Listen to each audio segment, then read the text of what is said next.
Diretamente de nossos estúdios Fazano, em Nova York, para todo o Brasil pela TV Cultura e emissoras afiliadas, e para o mundo pelo nosso canal YouTube. Lucas Mendes, Caio Blinder e Angélica Vieira.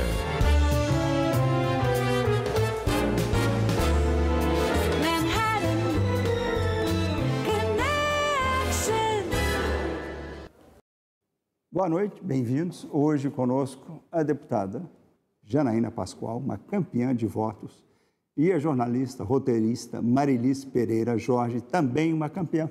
Ela é uma das 3 jornalistas mais agredidas nas redes sociais. Comigo, o Caio Blinder e o Felipe Nunes. E as participações especiais da Mariana Sanches.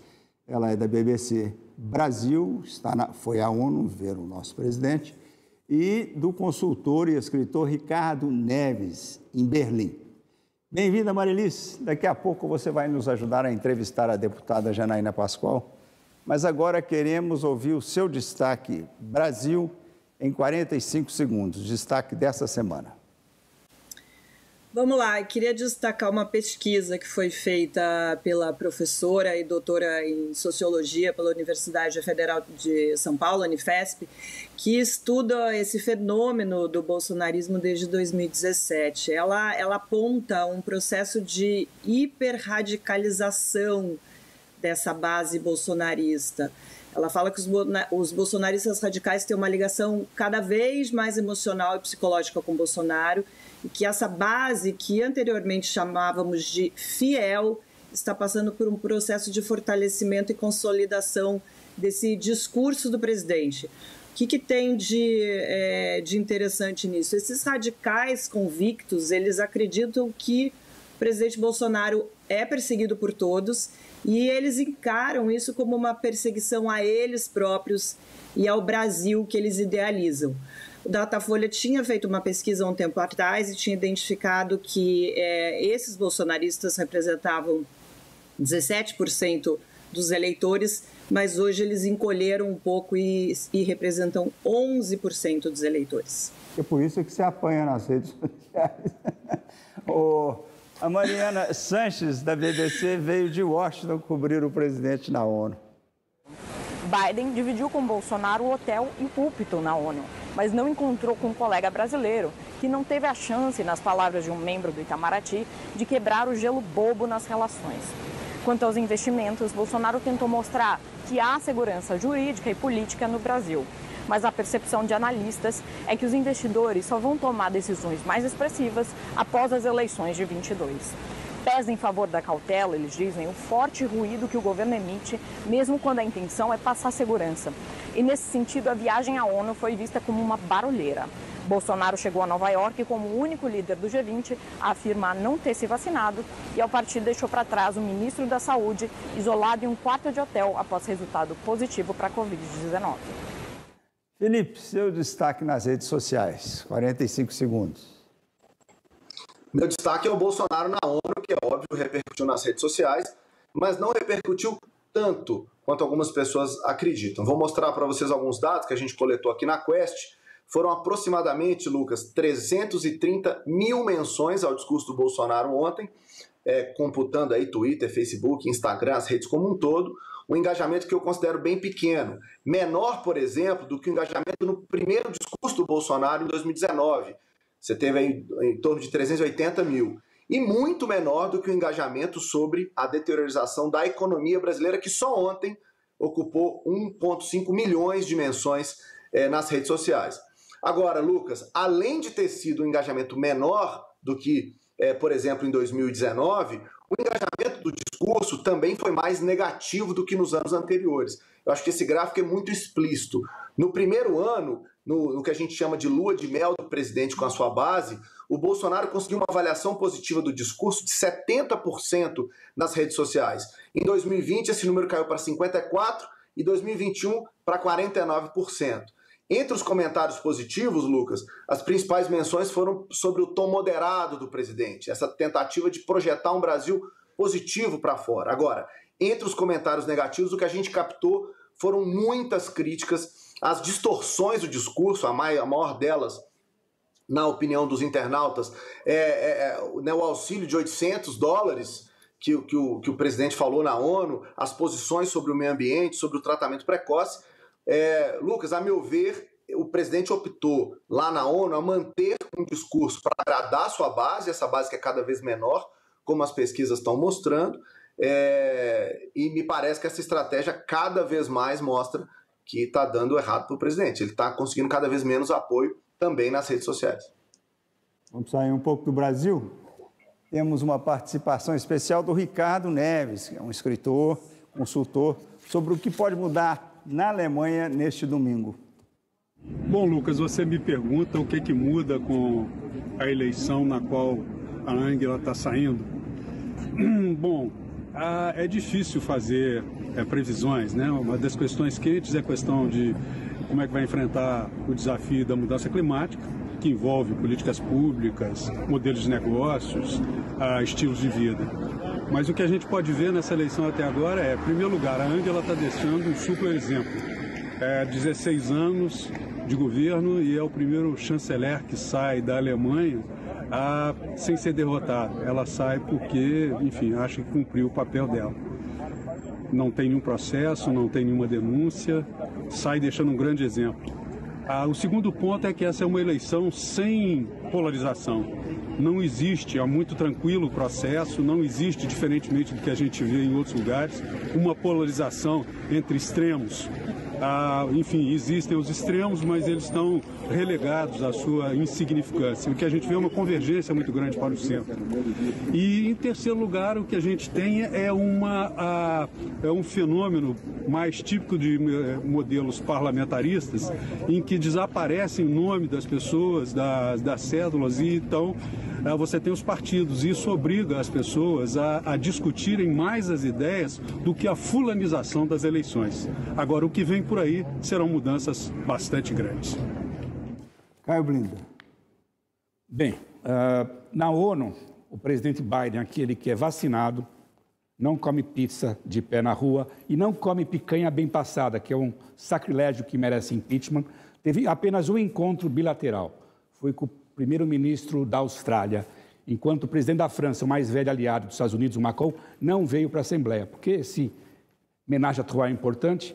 Os Estados Unidos, com a Austrália, com a pequena ajuda da Grã-Bretanha, esfaquearam a França, fazendo um acordo para vender submarino nuclear para a Austrália. A França está fora da vida. Em termos geopolíticos, o Biden está corretíssimo, mas ele agiu com uma finesse de Trump na diplomacia contra a França. Os países do Pacífico estão felizes, como o Japão, no Índico também a Índia, porque isso é parte do plano para conter a China. Macron ficou a ver navios e submarinos, mas no final das contas vai precisar se aliar de novo com os Estados Unidos, porque ele não tem para onde navegar. O submarino do Macron era fajuto.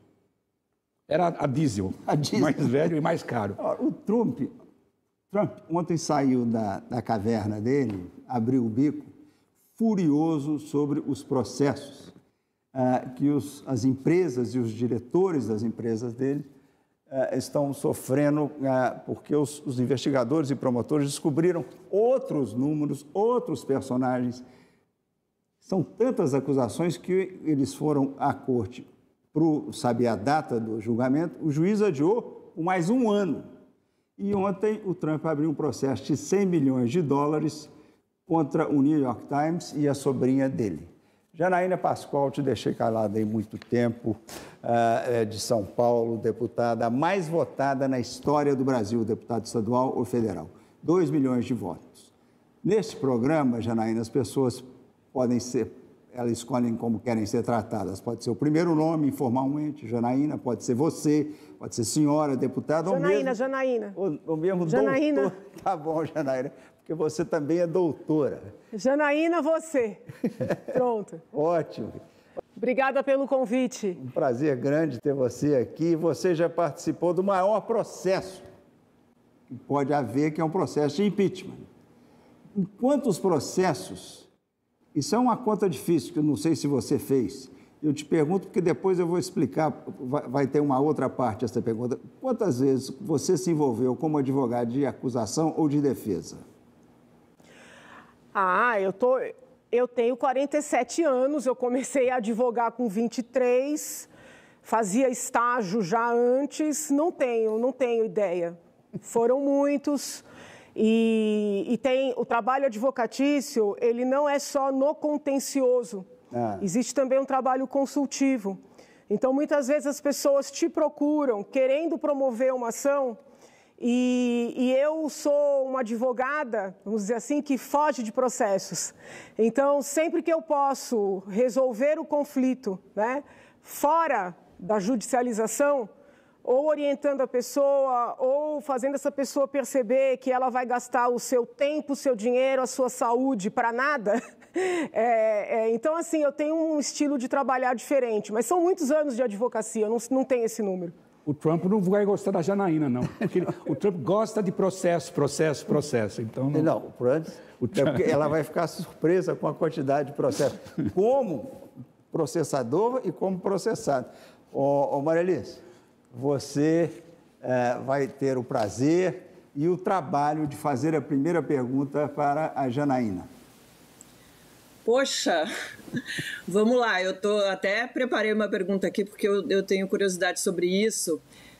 Janaína, você deve saber que uma comissão aí de juristas entregaram um relatório para a CPI da Covid apontando 7 crimes de Bolsonaro na pandemia e pedem o impeachment. E uma dessas, a pessoa que coordena esse material é o ex-ministro da Justiça, o Miguel Reale Júnior. Queria saber de você se você chegou a ler esse material, como é que você analisa isso, se você acha que esse grupo está correto, porque eles estão aqui são 7 crimes tem crime de responsabilidade, crime contra a humanidade, infração de medidas sanitárias preventivas, falam inclusive de charlatanismo, que eu sei que é uma coisa que você já criticou, mas também fala de incitação ao crime e prevaricação. Queria saber a sua opinião sobre isso.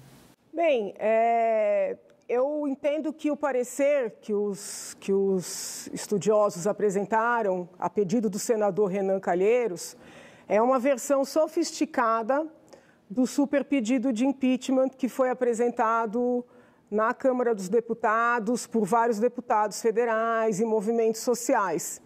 Então, em termos de redação, é óbvio que a peça está melhor escrita, tem citações acadêmicas, mas, sob o ponto de vista do conteúdo, é muito parecido. E me chamou a atenção o fato de eles pegarem um mesmo comportamento ou um conjunto de comportamentos, como o não usar máscara, o estar em aglomerações, e entenderem que esses comportamentos, a um só tempo, caracterizariam vários crimes.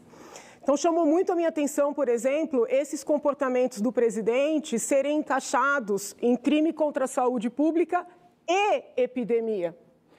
Se a peça prosperar, nós teremos que aceitar que o presidente da República é responsável pela pandemia da Covid-19. O crime de epidemia, ele diz causar. Então, me parece assim muito forçado, com todo respeito, dizer que o presidente causou a maior pandemia da história recente. O parecer fala também, tece ali considerações, como você disse, sobre corrupção, mas em nenhum momento o parecer atribui essa tal corrupção ao presidente da República. O parecer trata de figuras pequenas ali no Ministério da Saúde, que são as que estão sendo ouvidas pela CPI. Quando fala da suposta prevaricação, diz que ainda é necessário investigar, o que também é dito no superpedido de impeachment, obviamente sem a mesma sofisticação. Então, por hora, eu não vejo elementos, mas os juristas têm todo o direito de defender o seu ponto de vista e isso é uma democracia. O Felipe colocou a deputada no IPD, que é o Índice de Popularidade Digital, mas agora a gente vai para o intervalo e o Felipe vai nos explicar onde está a deputada no IPD.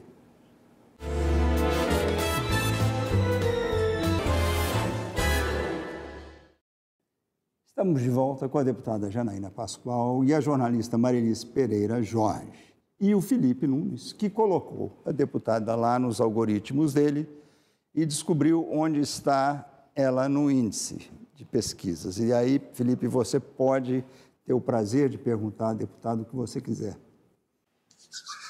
Obrigado, Lucas. É um prazer estar aqui, né, conversando com a deputada, que vou chamar de Janaína. A Janaína é a terceira na lista de deputados estaduais no índice de popularidade digital que a Quest calcula todos os meses, né? Ela aparece ali atrás do delegado Bruno Lima e do coronel Telhada, acima do Douglas Garcia, ou seja, Lucas, pouca coisa mudou na reputação digital da deputada, da Janaína, desde o episódio do impeachment, lá em 2016. Ela continua muito popular, muito influente nos seus canais digitais. Agora, no Brasil, muita coisa mudou, né? Há quem diga que mudou para pior, outros acham que mudou para melhor. O fato é que os indicadores de pobreza, desemprego e inflação mostram aí uma deterioração da economia muito grande. Então, eu queria saber da deputada o seguinte: não dá para desconsiderar o seu papel de protagonismo no impeachment da ex-presidente Dilma em 2016. Eu queria uma avaliação, na sua opinião, o que mudou para melhor depois do impeachment e o que mudou para pior depois do impeachment? Bom, para melhor, aí eu vou falar sobre a minha percepção, tá?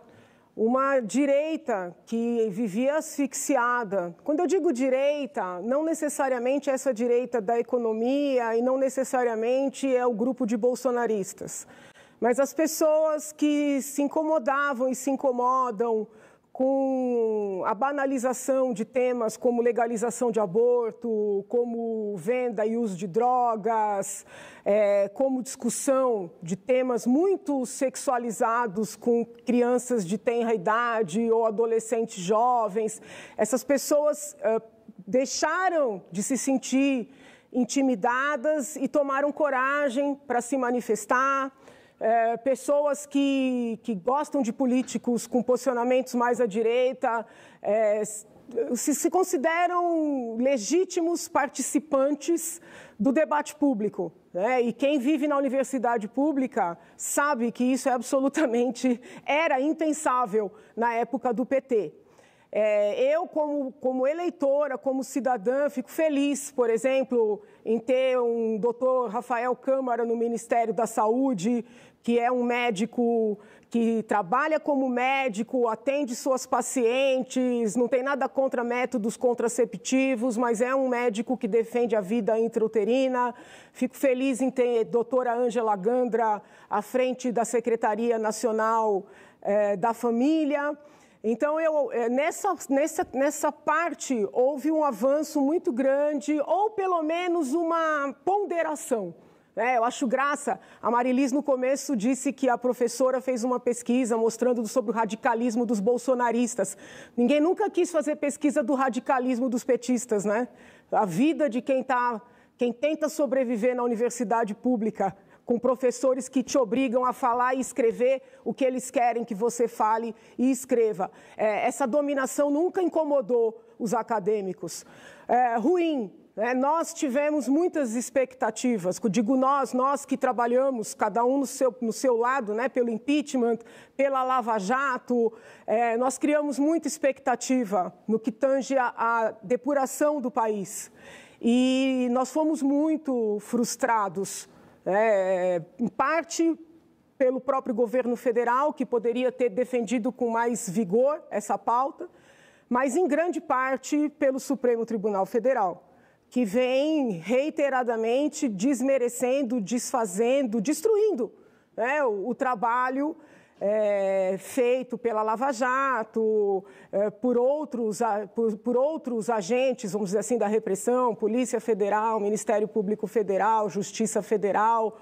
Lembrando que as decisões do Supremo não desfizeram apenas as sentenças do ex-juiz Sérgio Moro, desfizeram os acórdãos do TRF4, do STJ e do próprio Supremo, o que, sob o ponto de vista da segurança jurídica, né, aniquila qualquer confiança de investidores. As pessoas estão culpando muito o Bolsonaro pela falta de segurança e estabilidade, e eu sou crítica do estilo Bolsonaro de ser, mas a insegurança jurídica ela afasta mais os investidores. O Caio estudou na mesma escola que a deputada, mas não é doutor em Direito. Ele não é doutor em nada. Ele largou a faculdade de deputado no 2º ano e não terminou o estudo, o doutorado dele aqui. Ele veio estudar Relações Internacionais. Agora mostra para a gente onde você aprendeu a perguntar e pergunta a deputada, como um bom jornalista que você se tornou sem ter ido à escola. Deputada, a senhora, você da... Janaína são os melhores, geralmente, são os melhores. Verdade. Janaína, você é da Zona Leste. Um dos motivos que eu larguei a São Francisco, eu fui fazer estágio no Jornal de Bairro, no Belenzinho, na Zona Leste. Então, eu comecei a trabalhar de jornalista, eu larguei a faculdade. Espero ter aprendido alguma coisa lá no Belenzinho. Minha pergunta é a seguinte: o seu capital eleitoral, em grande parte, foi possível graças ao antipetismo. Mas a onda mais forte hoje no Brasil é o antibolsonarismo, né? E você, no entanto, diz, entre Lula e Bolsonaro, no 2º turno, vai votar no Bolsonaro. Mesmo assim, vários partidos, inclusive o seu partido, o PSL, já começam a desembarcar do Bolsonaro, já estão no pós-bolsonarismo. Não é uma jogada inteligente, dar uma esfaqueada política, como o Biden fez com o Macron, no Bolsonaro, para impedir que o Lula vá contra ele no 2º turno e assim o Lula ganhe? Não é hora de se desfazer do Bolsonaro em termos de cálculo eleitoral? É que, assim,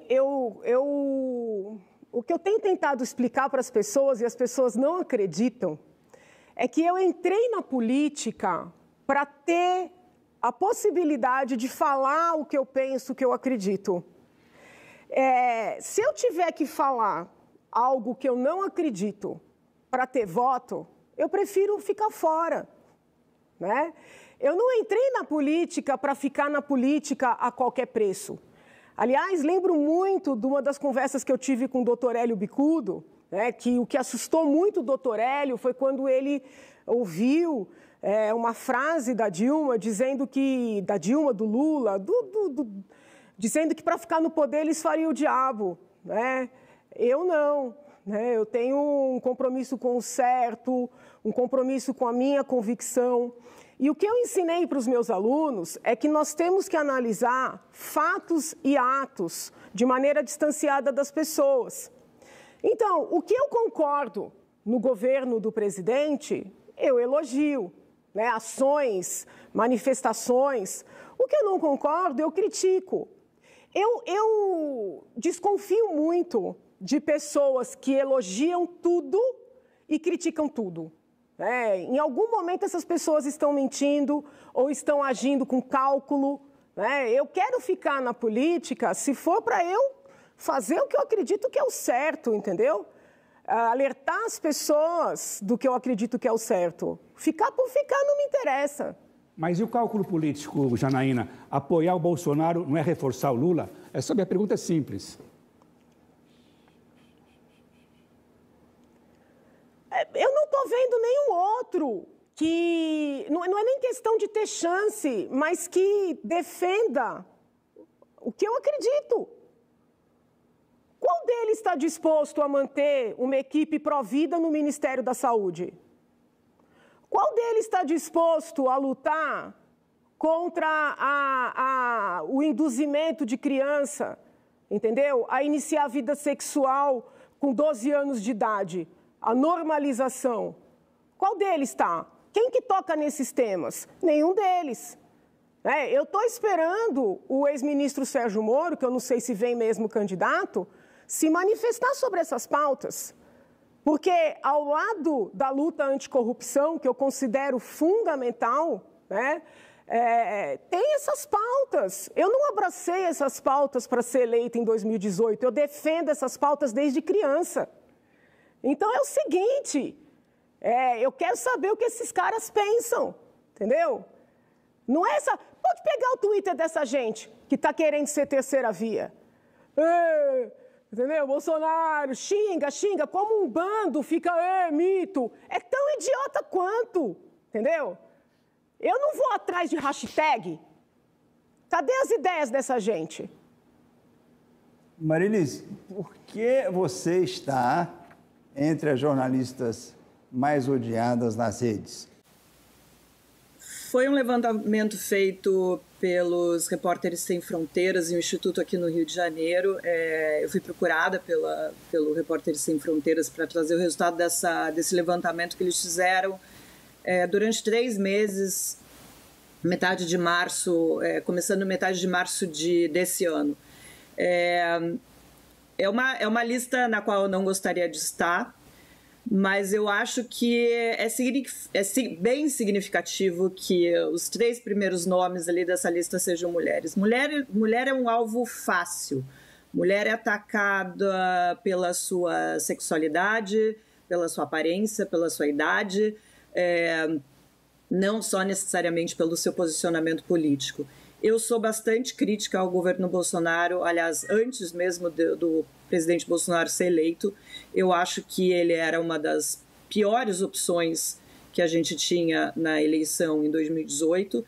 Na verdade, assim, eu falo que as piores opções que a gente tinha foram as opções que foram para o segundo turno. A gente tinha N outros candidatos que poderiam estar fazendo um governo melhor, menos polarizado. A gente podia estar não fulanizando as discussões, mas falando realmente do que precisa, do que o país precisa. Isso tudo está parado. A gente está há 2 anos e meio sem presidente, que só governa para uma base muito pequena. Isso ficou muito claro no discurso dele na ONU, num discurso que ele fez para a base eleitoral que ele tem.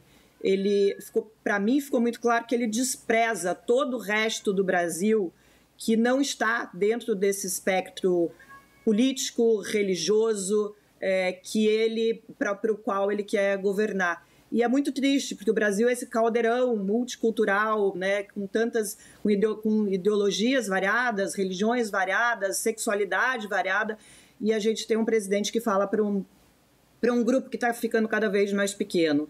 E por conta disso, por conta das críticas que eu venho fazendo a ele desde antes da eleição, algumas bastante severas, algumas que eu considero, na verdade, uma desobediência civil de chamar o presidente de coisas não muito agradáveis, acabaram criando uma onda de ataques que vão e voltam. E essas ondas, eu percebo elas cada vez mais organizadas, como não eram em 2018. E agora eu percebo realmente esse tsunami se formando, que dura alguns dias, depois passa, os alvos mudam, porque o bolsonarismo é alimentado pelo ódio, é alimentado pela encrenca, é alimentado por escolher alvos específicos que acabam sofrendo esses ataques nas redes sociais. E esse alvo muda de um dia para o outro. Infelizmente, eu acabei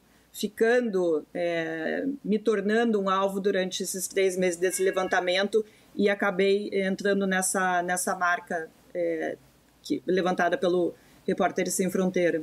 Eu imagino que você não gosta de apanhar, mas o Felipe, você tem uma pergunta ou para a Marilis ou para a Janaína e você vai guardar para o próximo bloco.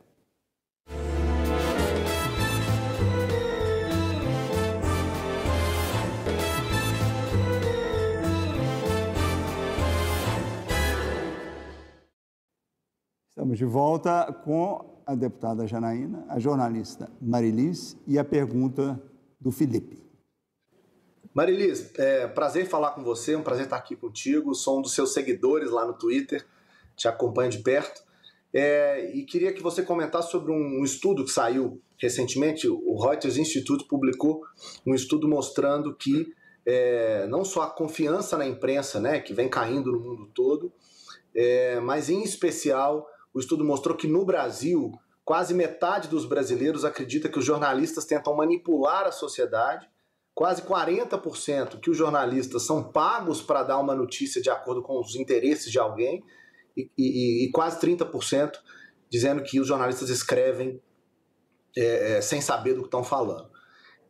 Vivemos um tempo de negacionismos aí de todos os estilos, e eu queria sua avaliação sobre como é que o jornalismo pode virar esse jogo, já que em todos os estudos em ciência política, a imprensa livre e forte é um dos atributos mais importantes para uma democracia também forte. Eu vi esse estudo, a gente está ali disputando, né, com Estados Unidos, Inglaterra, Irã, se eu não me engano.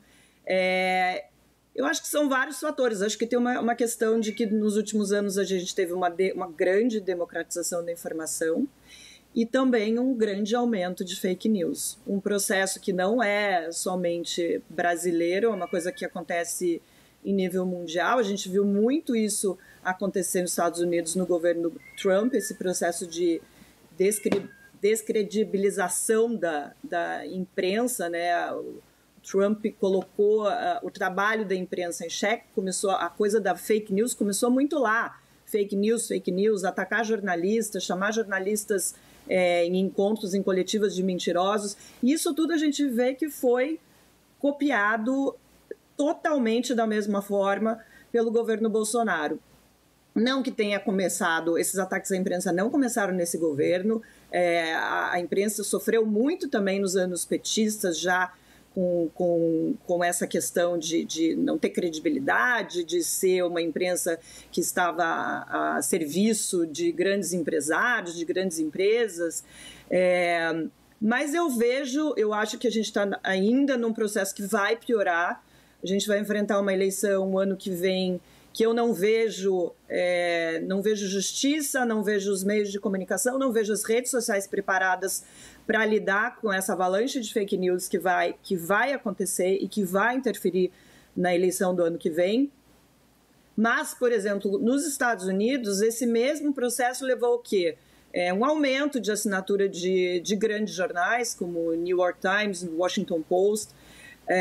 Isso vem acontecendo aqui no Brasil porque as pessoas estão entendendo que não dá para se informar pelo grupo do WhatsApp. As pessoas precisam procurar fontes que elas de fato acreditem e de alguma forma elas vão sim voltar os seus olhares para os veículos tradicionais de informação e para outros também que têm surgido, que são mais novos, mais recentes, mas que também fazem o bom exercício do jornalismo. Eu sei que a gente está no momento de não ver exatamente uma luz no túnel para isso, mas eu sou uma eterna otimista. Eu acho que a gente está passando por um momento da história, precisa entender o que está acontecendo e precisa dar uma resposta rápida a isso. Janaína, eu fiquei um pouco na dúvida. Você é a favor ou não do impeachment do Bolsonaro? Não sou a favor. Eu não vejo crime para afastá-lo do cargo. Caio?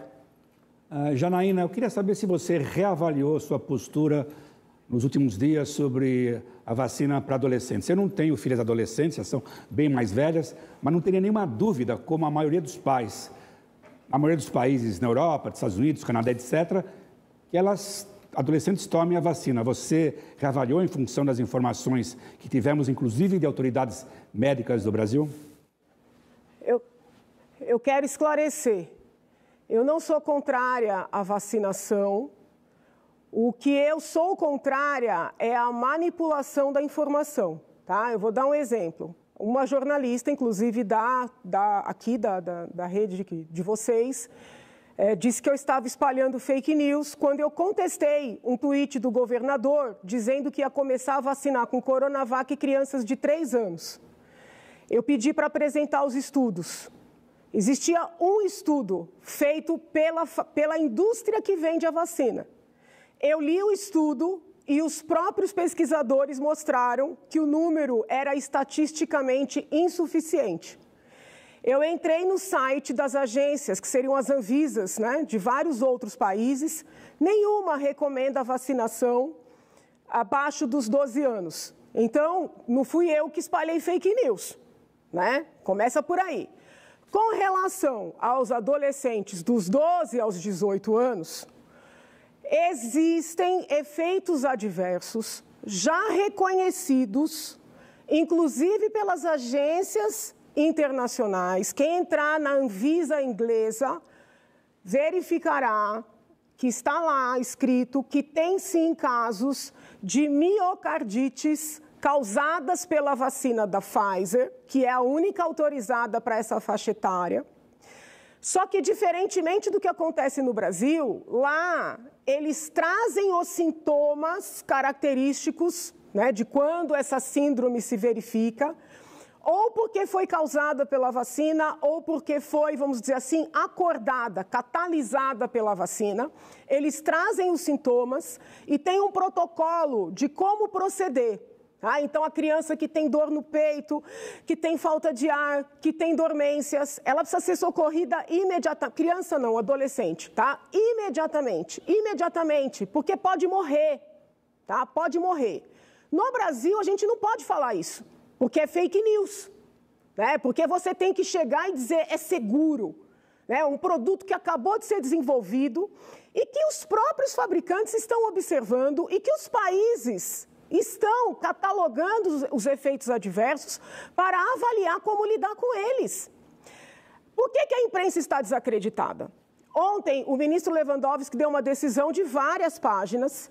A imprensa publicou. O ministro deu autonomia para os estados. Eu li até um texto de que o ministro teria dado uma banana para o ministro do Supremo teria dado uma banana para o ministro da Saúde. Só que eu acho que ninguém foi ler a íntegra. Porque, na íntegra, o ministro Lewandowski segue a orientação majoritária de que, ao ver dele e dessa orientação, os benefícios seriam maiores do que os riscos, porém, ele descreve esses riscos. Ele descreve textos mostrando que há, sim, casos de miocardite. Inclusive, o ministro, muito corretamente, diz que a própria Covid também causa miocardite. Ele dá os números do impacto da doença nesse público adolescente, dá os números do impacto da vacina, das reações adversas graves neste público adolescente.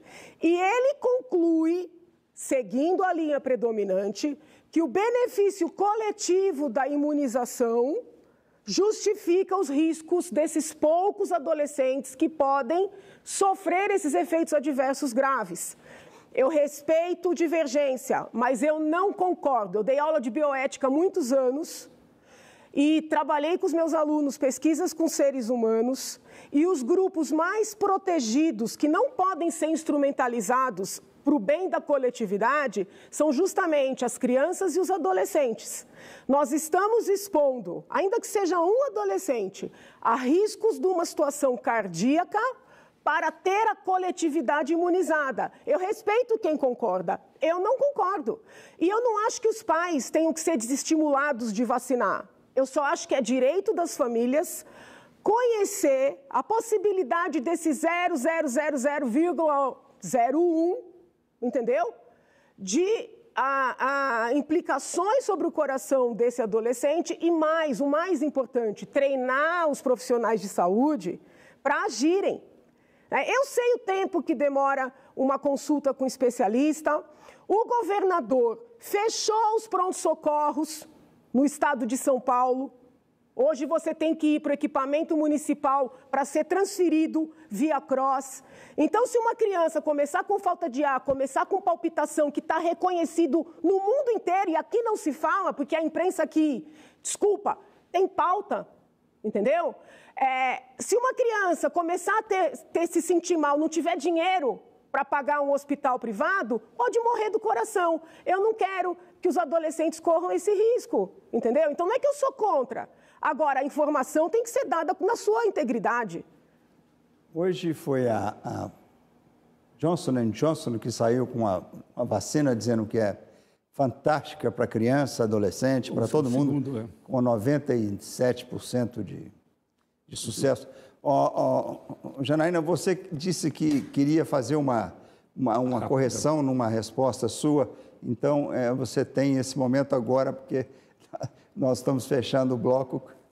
Não é correção, eu queria comentar a fala da Marilis, quando ela diz das perseguições dos bolsonaristas, né? Eu tenho, assim, muita experiência, porque eu apanho de petista, apanho de bolsonarista, apanho agora de gente que está no meio termo, então eu tenho muita experiência com isso.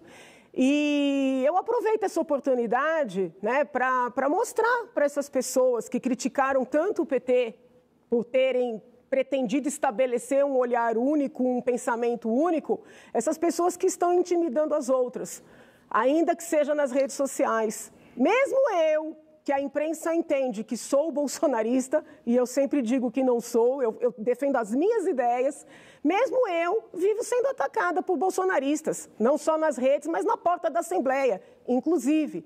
Então, essa dinâmica, ela é muito ruim para o país, ela é muito ruim para a democracia, é muito ruim para o debate público, e eu sou contra esse tipo de intimidação, não importa de quem venha. Eu não sei, será que a culpa é do Felipe e da mídia social? Do Felipe, seguramente. Olha aqui, Janaína, Marilise, foi um prazer imenso ter vocês duas aqui, uma ótima conversa e teremos outros encontros. Acabou, querida. Agora nós temos um bloco pequenininho aqui só para chaleirar sobre urubu e outras coisas que vocês não estão muito interessadas, mas muitíssimo obrigado. Voltamos. Saúde, gente! Obrigada, Lucas. Obrigada, Lucas. Obrigada, Caio, Felipe. Valeu. Um beijo. Voltamos.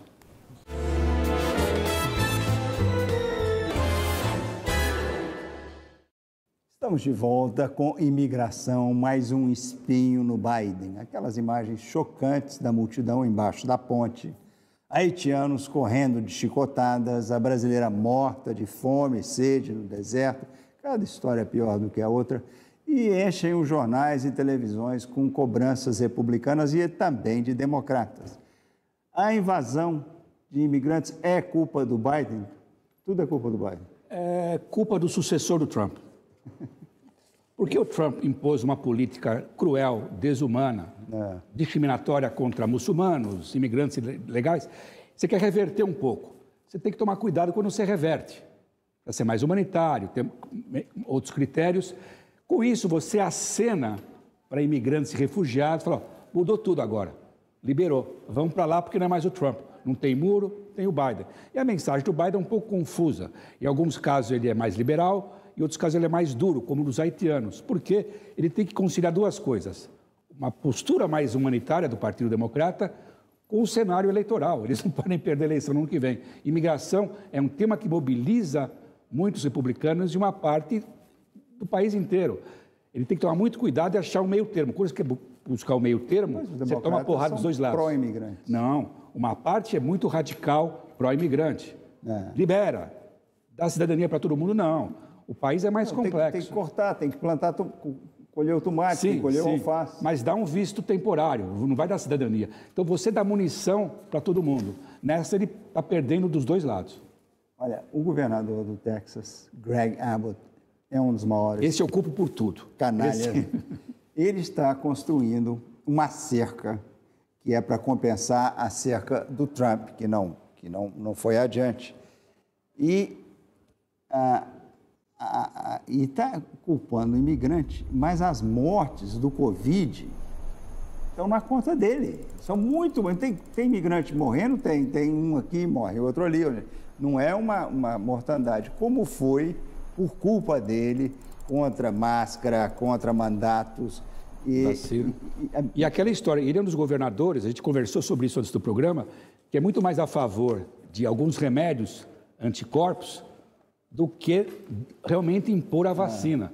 E esses remédios, fizemos trocadilho, são muito mais caros do que a vacina. Tem um projeto de republicano chamado Lincoln Project, que é muito forte, muito inteligente, e eles bolaram uma cerca para o Greg. Cadê a imagem, Angélica, da cerca do Greg? Eles fizeram uma cerca só com os caixões das pessoas que morreram de Covid. Essa que é a cerca. Esse é que é o impacto.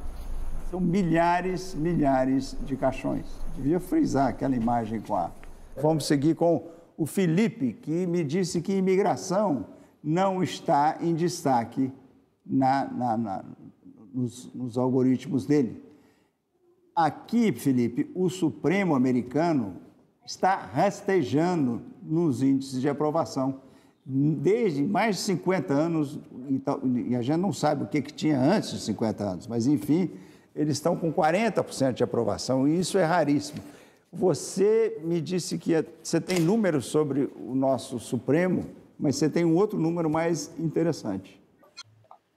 Lucas, eu quero comentar primeiro que me chamou muita atenção quando a gente foi discutir sobre imigração. Eu fui olhar, saiu de 2.800 o número de brasileiros presos nas fronteiras americanas em 2018 para quase 20 mil brasileiros presos em 19 e 20. Ou seja, houve uma mudança muito grande no padrão de fuga de brasileiros, digamos assim, do país e a maneira como eles estão sendo, obviamente, recebidos aí nos Estados Unidos. Para a gente ter uma referência, Caio e Lucas, venezuelanos foram 2.700 presos em comparação a esses quase 20 mil brasileiros, ou seja, a mudança é grande. Agora, para falar de Supremo, Lucas, é verdade, a última pesquisa que a gente fez, né, da Genial Quest, a gente viu um número que mostra as Forças Armadas e a Polícia Federal com uma avaliação muito positiva, enquanto que o Supremo, o Senado e a Câmara dos Deputados com uma imagem muito negativa entre os brasileiros. Eu quero destacar esse número porque, para mim, essa discussão se o Exército, né, que está muito hoje ligado ao governo Bolsonaro, se isso teria atrapalhado a imagem deles, me parece que não, né? Enquanto o presidente tem aí só 24%, 25% de avaliação positiva, segundo as pesquisas, as Forças Armadas têm 58% de avaliação positiva, ou seja, elas conseguiram, de certa maneira, se blindar nesse processo. E o Supremo, você tem um número? Tenho sim, Lucas. O Supremo tem 19% de avaliação positiva contra 30% de avaliação negativa no país. Ou seja, assim como nos Estados Unidos, né, a Suprema Corte está sofrendo um desgaste muito grande no Brasil. A gente estava aqui conversando sobre isso há pouco tempo e parece, as pesquisas mostram que, de fato, as pessoas estão reagindo cada vez com mais descrédito, o que é, de novo, na minha avaliação, um número preocupante, dado que o Supremo, assim como os outros poderes, são pilares importantes para a sustentação da nossa democracia. Pois é, você vê que no Brasil, eu não sei quantos desses ministros foram nomeados aí pelo Bolsonaro, mas o Nixon, que foi um presidente detestado, conseguiu nomear 4 juízes para o Supremo. E todos 4 votaram contra ele. Ele perdeu na briga contra o New York Times, ele perdeu de 9-0. Não teve um juiz que agradecido. Mas essa ironia, em função dessa traição que ele recebeu, desde então, os republicanos em particular, quando eles vão indicar juízes, tem que ser caras muito radicais hoje em dia, porque eles não querem ser decepcionados por postura independente de juízes. Houve um pêndulo, claro, foi muito para o outro lado. Mas a gente começamos a mostrar caixão e eu queria voltar aos urubus, que os urubus tem muita mensagem sobre os urubus. Agora, a Lígia Marina foi uma espectadora especial, ela estava aqui. A Lígia inspirou Tom Jobim a compor aquela música linda, que está no disco Urubu, é um álbum que o Jobim, que foi genial, não só sobre música, mas sobre uma porção de coisas. Inclusive, ele foi ativista do meio ambiente, muito antes de haver essa mania do meio ambiente. E o urubu era uma das aves favoritas dele. Outra que ele tem uma música também extraordinária é o sabiá. Quem estuda urubu é o quê, Caio? É o urubu, urubólogo. Não, eu não sei. É o ornitologista. É verdade. Essas pegadinhas você faz para o Felipe, não para mim. Não. Porque ele é doutor, eu não terminei o doutorado. Olha aqui. Nós vamos terminar o ano esse ano falando de urubu, viu? Não é possível esse Lucas Mendes, tá doido. Não, já te falei, Lucas, vamos falar de galo, que é melhor que falar de urubu, pô. O seu galo tá assanhado, hein, cara? Pô, cuidado com esse galo. Lá vamos ir. Olha, eu toda vez que eu saio daqui, eu passo numa loja de vinho e tem lá um torcedor de São Paulo e do Cruzeiro. Ele fala, Lucas, vai acontecer com o Galo a mesma coisa que aconteceu com o Cruzeiro. Vocês não têm dinheiro para pagar essa gente toda que vocês contrataram. Vocês vão falir. Não. Eu falei, não. De jeito nenhum, falei, não. Tá doido? Nós temos torcida, Lucas. Galo é feito o Felipe, manda dinheiro, é torcedor com contribuinte. Ele falou comigo, você conhece algum contribuinte Falei, eu acho que o Felipe contribui, mas não tenho certeza não. Você manda dinheiro pro Galo, Felipe? Com certeza, sou o Galo na veia. Aqui em casa são 5 torcedores. Chega de Galo. Eu, Renata, Dudu, Lucas e Luísa, todo mundo torcedor do Galo. Mais urubu ou mais Galo? Chega de Galo. Águas de Março. A Angélica me deu uma lição sobre Águas de Março, que eu, falando do Jobim, eu falei, pô, mas Águas de Março é uma música fantástica e muita gente acha que é uma música contra a ditadura, porque a Revolução começou em Minas, então ele lançou a música, acho que em 73, e chamada Águas de Março, eles achavam que era uma música... E é sobre as águas de março. Era contra os militares, não tem nada disso. É sobre as águas de março. Era sobre as águas, porque ele era, além de tudo, arquiteto, e ele estava desenhando a casa dele naquela região maravilhosa, que é uma das mais lindas do mundo, que é a região serrana do Rio de Janeiro. Podemos falar de urubu ainda ou acabou o assunto? Você conhece algum bicho com aerodinâmica igual a do urubu? Bate uma asa aqui e a outra lá, 100 quilômetros. Mas você sabe que você falou que... Eu fiquei impressionado. Eu tenho um amigo meu que vê o programa sempre. Ele só quer falar de Biden, Bolsonaro, Lula. Semana, ele só queria falar de urubu. Ele falou, e no programa você fala do José Feliciano com a música sobre os urubus, o Turkey Buzzard, que é o tema, a trilha sonora é do Quincy Jones, do filme com Gregory Peck, um grande faroeste dos anos 60, se chama Ouro de Maquena. Ou seja, ele acordou com isso. Em vez de falar de uma coisa saudável, menos Bolsonaro e Lula e mais urubu. É bom para a terapia emocional de cada um. Olha aqui, eu preciso de 30 segundos para a gente trocar dos geniais urubus para a nossa genial Angélica com esculturas monumentais da Kusama, no Jardim Botânico de Nova York. Muito obrigado, Janaína, Marilis, obrigado a vocês pela companhia. E as Mahatasanas se despedem com um abraço agradecido. Até a próxima. Lucas, Natureza Cósmica é o nome da exposição da artista japonesa Yayoi Kusama, que aos 92 anos explora a sua paixão pelas plantas e pelo meio ambiente. Kusama passou sua infância nas estufas de sua família. Uma das artistas mais populares do mundo, ela ficou conhecida por suas pinturas e esculturas cheias de bolinhas. Pelos jardins você encontra as instalações que boiam na água e se movimentam com o vento, ou aquelas que abraçam os troncos das árvores e parecem protegê-las. Um sol flutuando no centro do lago emana seu calor. Até as flores que brotam com uma profusão de cores entre um jardim florido e se deparam com suas abóboras gigantes, que parecem trazidas por extraterrestres vindos do planeta Kusama, uma força do universo. Dentro das galerias, as esculturas gigantes têm formas de vegetais, plantas e seres vivos. Seus quadros são jardins com cores vivas e vibrantes. E o cubo de espelhos é uma imersão cósmica individual. Se a pandemia nos afastou das pessoas, por outro lado, nos aproximou da natureza. Uma visita à arte de Yayoi Kusama é uma experiência fora desse mundo.